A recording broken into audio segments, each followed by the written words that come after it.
izin Pak Haryadi. Iya, sudah standby. Ya, sudah siap, Masih Bu Tika. segar. Baik. Pak Haryadi, mohon izin nih saya bacakan sedikit kurikulum vitae dari Pak Haryadi.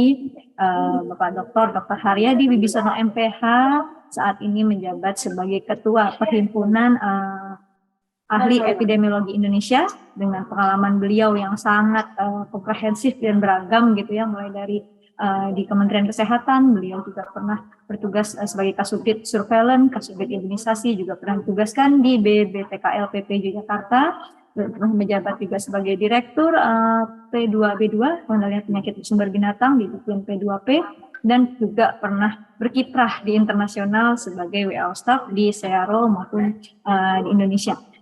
Nah, beliau menempuh pendidikan di Fakultas Kedokteran Universitas Diponegoro, melanjutkan di FETP CDC Atlanta, kemudian juga melanjutkan S2 di Tulane University New Orleans, United States of America, dan menyelesaikan pendidikan S3 di Universitas Indonesia.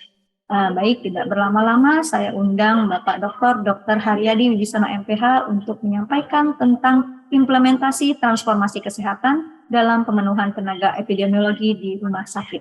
Waktu dan layar kami persilakan.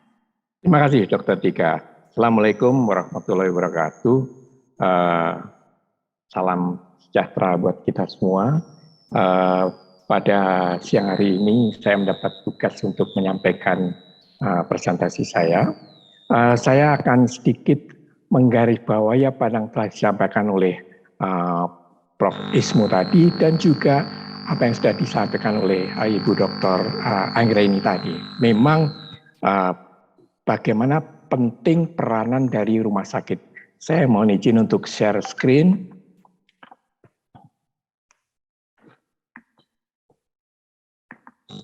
Apakah sudah kelihatan?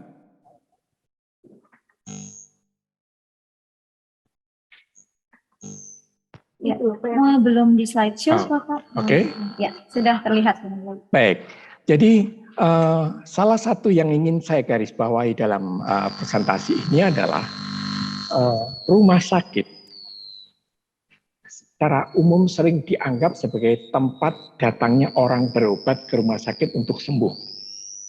Namun yang disampaikan Dr. Anggraini tadi, serta yang disampaikan oleh Prof. Ismu tadi, rumah sakit memiliki peran yang sangat penting di dalam mendeteksi adanya potensi penyakit menular yang bisa berkembang di suatu wilayah, bahkan bisa berkembang di dalam rumah sakit itu sendiri.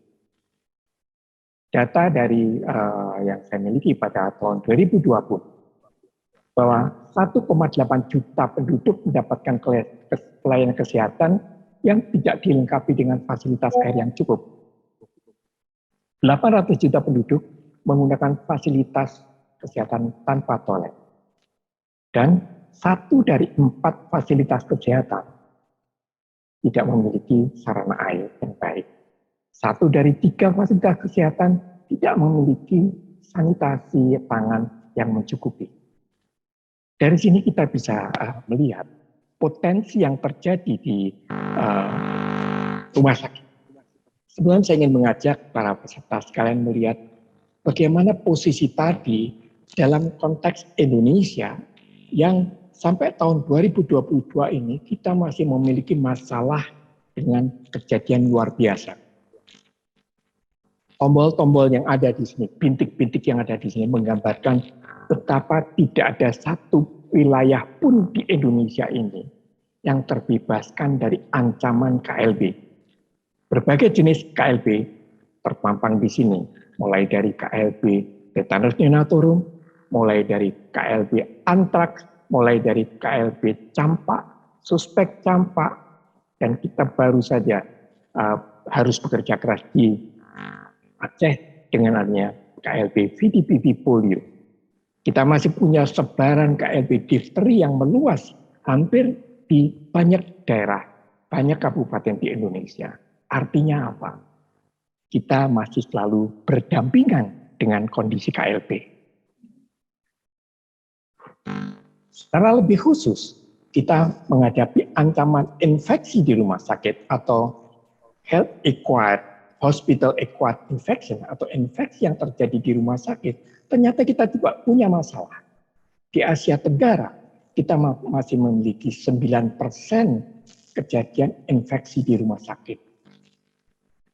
Kalau kita bandingkan dengan di daerah-daerah lain yang hanya 3,2 di Amerika, di Eropa hanya 6,5, maka untuk di wilayah Asia Tenggara cukup tinggi adanya infeksi yang terjadi di rumah sakit. Sehingga kita harus melihat ada dua aspek. Pertama adalah healthcare associated infection atau biasa kita mengenal dengan nosocomial atau hospital acquired infection, yaitu suatu infeksi yang didapat pasien selama proses perawatan, termasuk preventif, diagnostik, dan pelayanan pengobatan.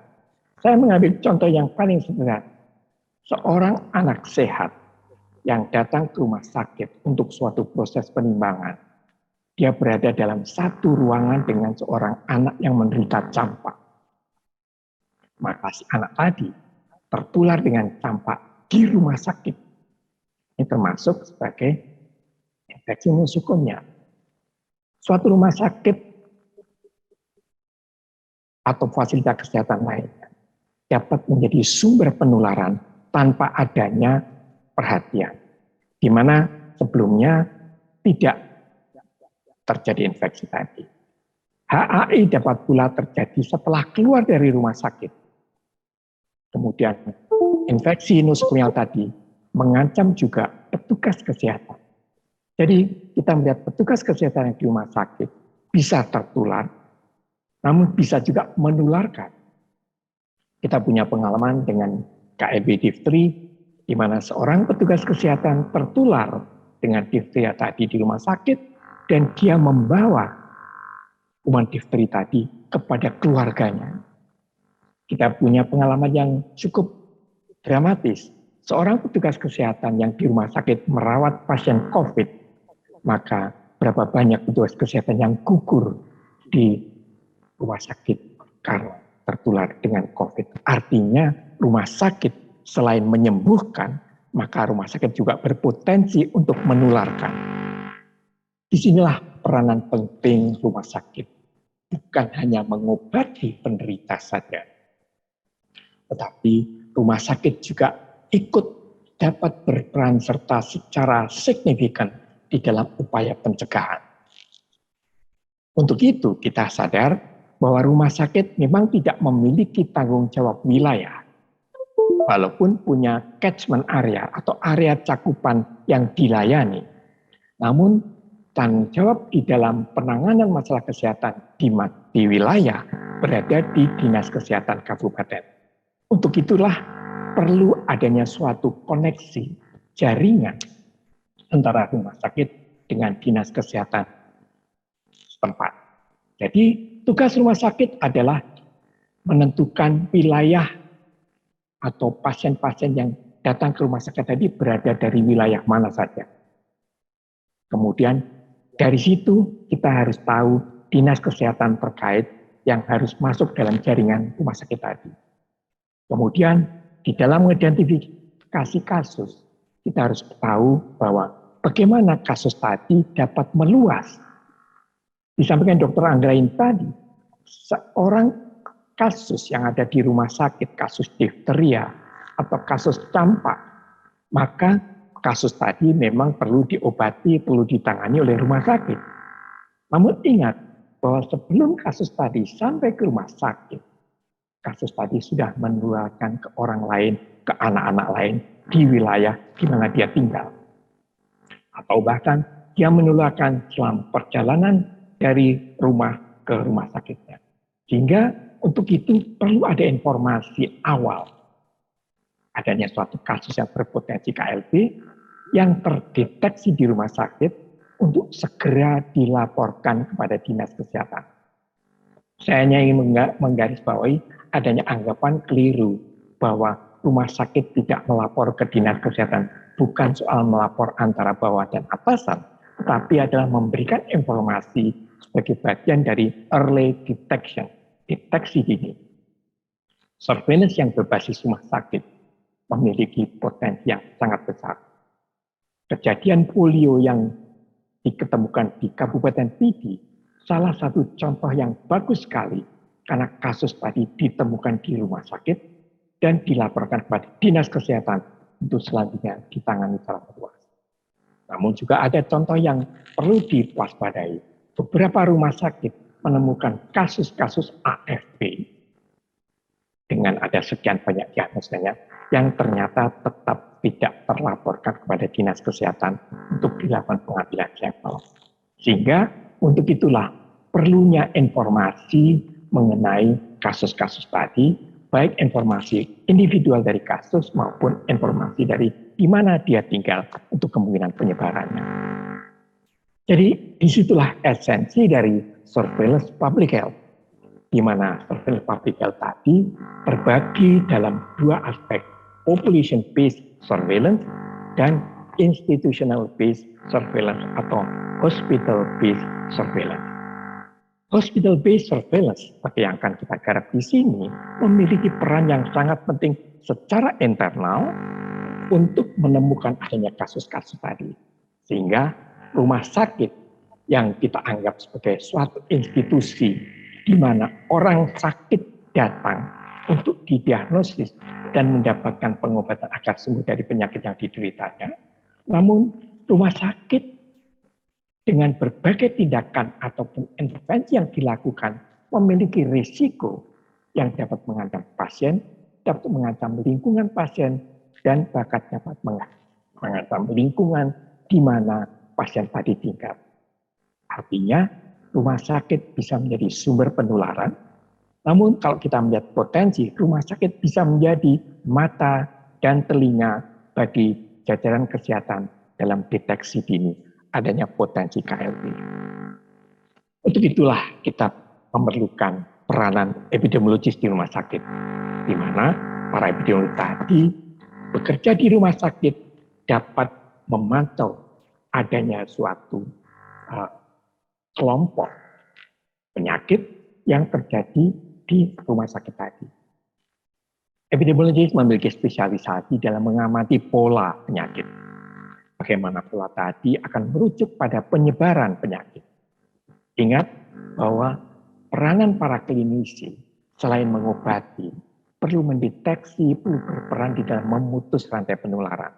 Sehingga selain mengobati, perlu menginformasikan supaya upaya pemutusan rantai tadi penularan bisa dilakukan oleh Dinas Kesehatan setempat. Dampak dari pekerjaan epidemiologi tadi sudah memiliki cukup waktu. Di balik dinding rumah sakit, kejadian luar biasa dari infeksi yang menyebabkan kematian yang tidak diinginkan, termasuk harus keluar biaya yang seharusnya tidak keluar, bisa ditekan.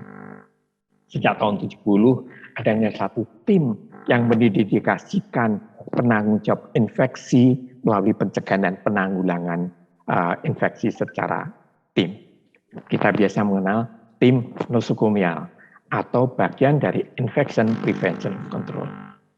Komponen penting di dalam keberhasilan tersebut adalah kemampuan pelacakan infeksi, mengkomunikasikan temuannya, membuat perencanaan, memonitor pelaksanaannya, dan mengevaluasi hasilnya.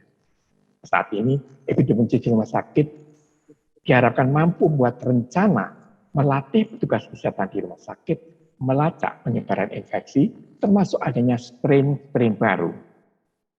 Menteri Kesehatan telah mewajibkan adanya whole genomic.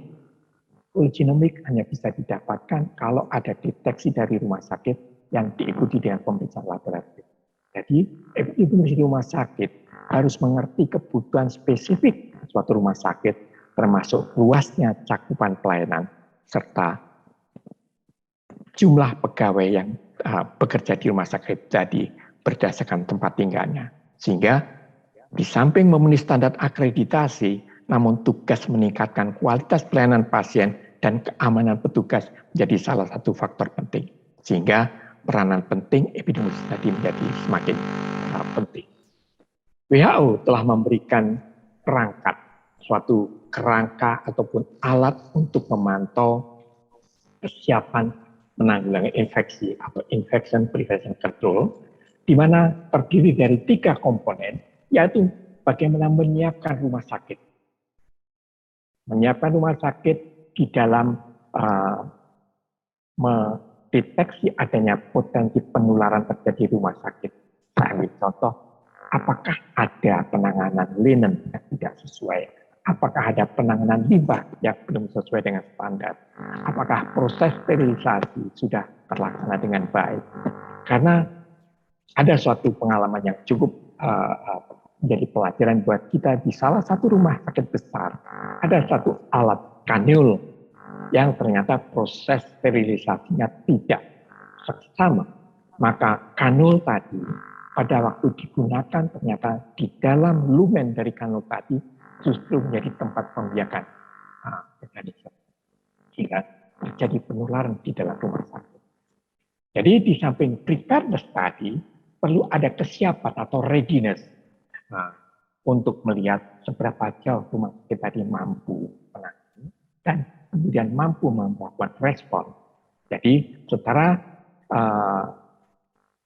di tingkat subnasional dan nasional tadi, bagaimana mampu membuat suatu kerangka kerja dan toolkit tadi bisa dimanfaatkan dengan baik. Kita misalnya ada suatu proses yang bertahap. Jadi dalam kerangka infection prevention control tadi ada suatu penyiapan dan ada suatu perangkat-perangkat yang membutuhkan keterlibatan multidisiplin. Yang pertama adalah menyiapkan action-nya seperti apa, kemudian menyiapkan baseline datanya seperti apa, kemudian menyiapkan menyusun rencana yang dapat dilakukan, kemudian mengevaluasi dampaknya dan sustainable dari program tadi. Kita bisa melihat sebagai contoh penggunaan antibiotik di rumah sakit. Seberapa jauh penggunaan antibiotik tadi memang sesuai dengan kebutuhannya. Beberapa rumah sakit barangkali main bom saja. Pokoknya setiap tindakan langsung dibom dengan antibiotik. Memang upaya tadi berhasil, tapi dilihat dari pembiayaan, maka terjadi suatu pembiayaan yang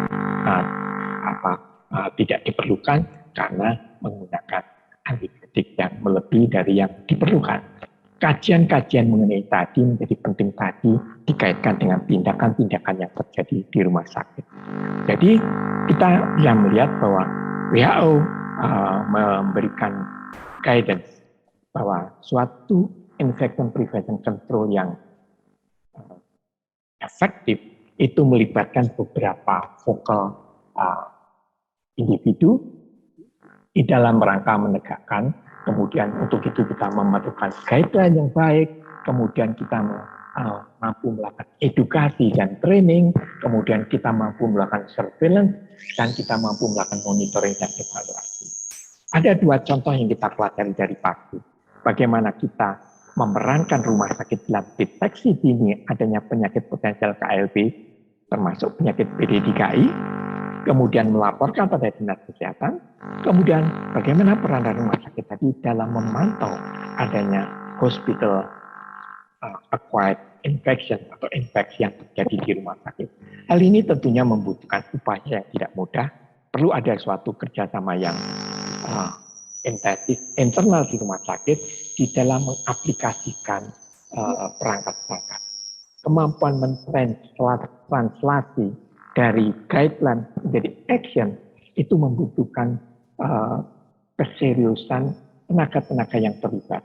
Kita tahu dengan kesibukan para klinisi di dalam mengobati pasien, kadang-kadang melupakan peranan para klinisi tadi sebagai detektor, sebagai orang yang mampu mendeteksi. Para klinisi tadi tidak diharapkan melakukan pelacakan di lapangan, tetapi para klinisi tadi yang menemukan kasus difteria sebagai contoh, dan dia tahu di mana dia tinggal, maka para klinisi tadi diharapkan mampu memberikan informasi adanya potensi penularan di suatu wilayah. Para klinisi yang menemukan kasus AFP, maka perlu menginformasikan kepada dinas kesehatan tempat untuk segera mengambil spesimen untuk memastikan kasus AFP tadi bukan kasus polio. Tanpa adanya deteksi dini para klinisi tadi, maka ada kemungkinan kasus-kasus PD3I, kasus-kasus penyakit menular tadi terlewatkan sehingga terjadi penularan di suatu wilayah. Inilah fungsi epidemiologis di rumah sakit tadi. Dan kita bisa melihat bahwa ada suatu keterkaitan antara provincial preventive medicine ataupun katakanlah dinas kesehatan kabupaten kota dengan rumah sakit. Peranan ini tadi perlu saya garis bawahi. Di rumah sakit, maka ada suatu komponen di bangsal atau komponen di rawat jalan, serta komponen laboratorium di rumah sakit. Dari kerjasama internal di rumah sakit antara klinisi di bangsal ataupun di rawat jalan dengan laboratorium di rumah sakit, maka akan menemukan adanya event-based surveillance. Dan secara internal, adanya kasus-kasus yang kemungkinan menular, baik internal di rumah sakit maupun menular di wilayah, perlu diinformasikan kepada direktur rumah sakit, maupun kepada bagian perencana di rumah sakit, maupun pada bagian laboratorium. Di samping, ada suatu komponen yang sangat penting dan sering terlupakan. Kasus tadi perlu dilaporkan kepada Dinas Kesehatan Kabupaten Kota, di mana pasien tadi berdomisili. Selanjutnya, Dinas Kesehatan Kabupaten Kota lah yang wajib melakukan tindakan investigasi epidemiologi dan penanggulangan penularan. Tanpa adanya kerjasama dari rumah sakit dengan dinas kesehatan tadi, maka pasien-pasien yang masuk ke rumah sakit yang juga menjadi sumber penularan tadi tidak bisa diputus penularannya. Untuk itulah saya mengajak bagaimana pemikiran teman-teman di rumah sakit di dalam mengemban detek dan respon.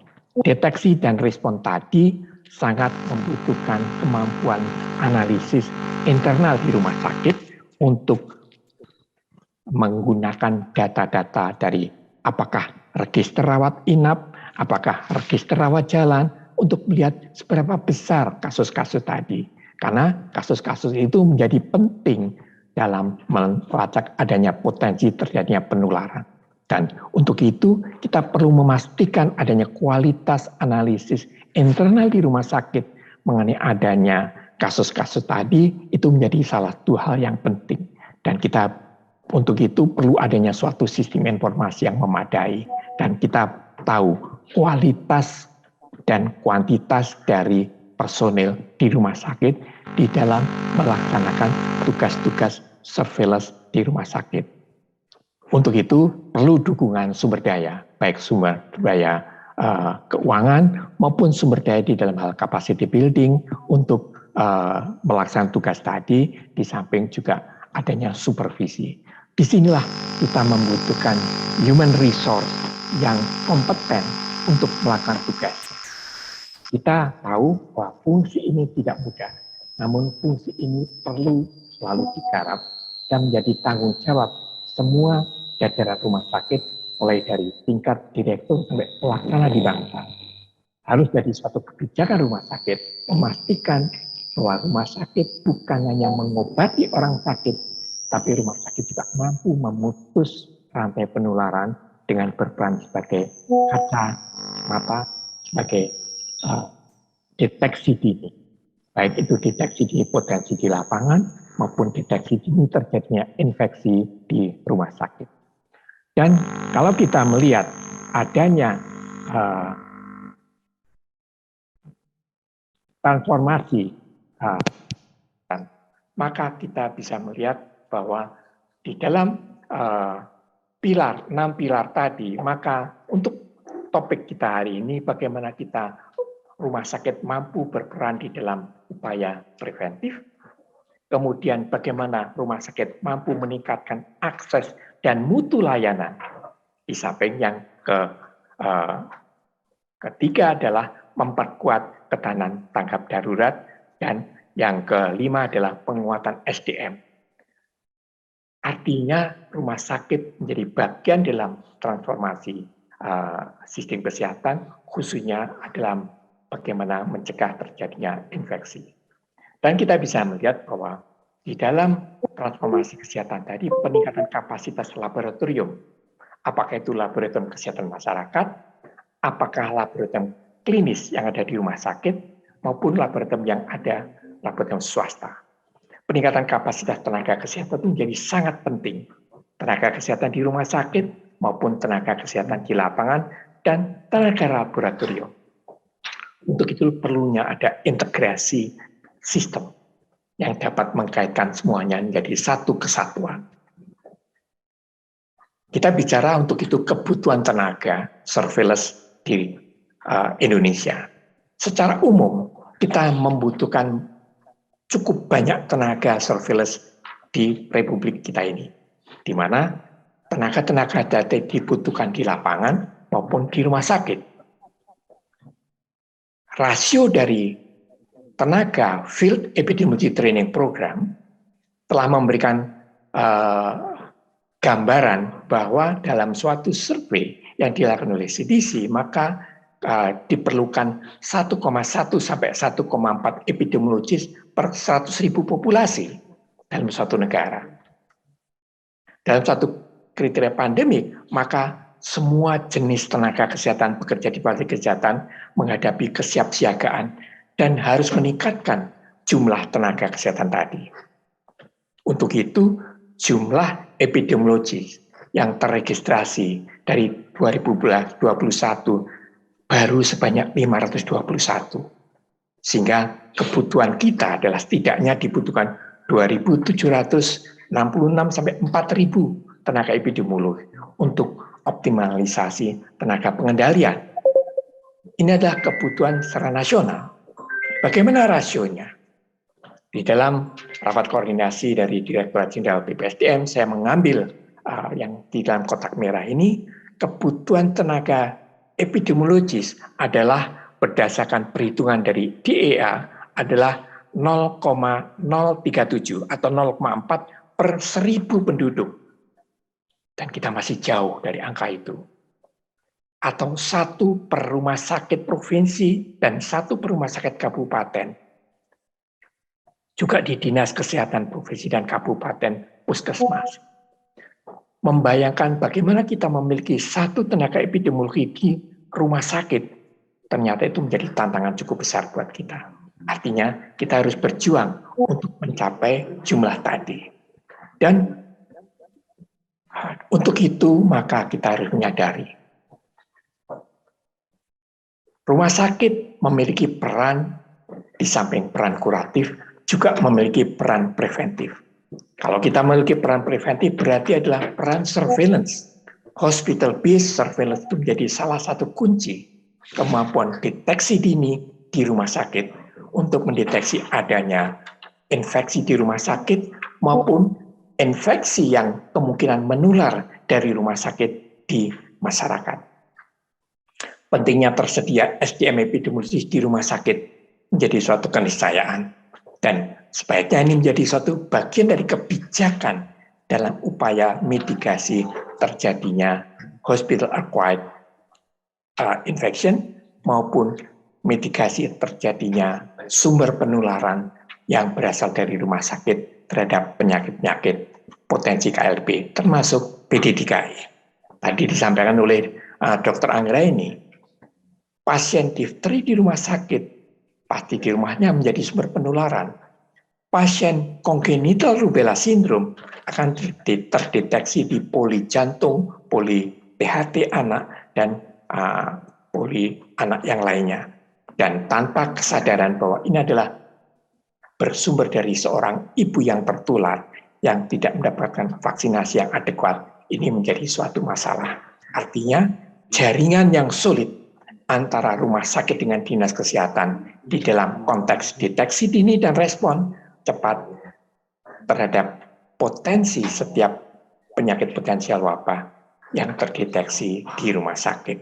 Untuk itu, perlunya tim pengendali infeksi yang kuat di bawah supervisi direktur rumah sakit. Kita melihat bahwa beberapa rumah sakit sudah memiliki, namun barangkali perlu dikuatkan dan perlu diperluas anggotanya, sehingga tim itu betul-betul dapat bekerja dengan optimal. Sehingga dengan begitu kita tahu Sekali lagi, rumah sakit bukan hanya tempat mengobati orang sakit, tapi rumah sakit mampu berperan sebagai institusi yang mampu mendeteksi secara dini potensi terjadinya KLB di luar rumah sakit. Khususnya untuk penyakit-penyakit yang diagnosanya hanya bisa ditegakkan di rumah sakit. Peranan para klinisi menjadi sangat penting. Peranan laboratorium di rumah sakit menjadi penting. Peranan laboratorium kesehatan daerah juga sangat penting. Dan tentunya jaringan komunikasi informasi dengan dinas kesehatan, dengan para epidemiologis yang ada di dinas kesehatan tadi menjadi suatu satuan kegiatan untuk memutus rantai penularan. Mudah-mudahan apa yang saya sampaikan dapat membuka wawasan kita bahwa rumah sakit memiliki peran yang sangat penting. Untuk itu, peranan SDM epidemiologis sangat diperlukan di rumah sakit. Terima kasih. Wassalamualaikum warahmatullahi wabarakatuh. Waalaikumsalam warahmatullahi wabarakatuh. Sekali lagi terima kasih dan aplaus virtual.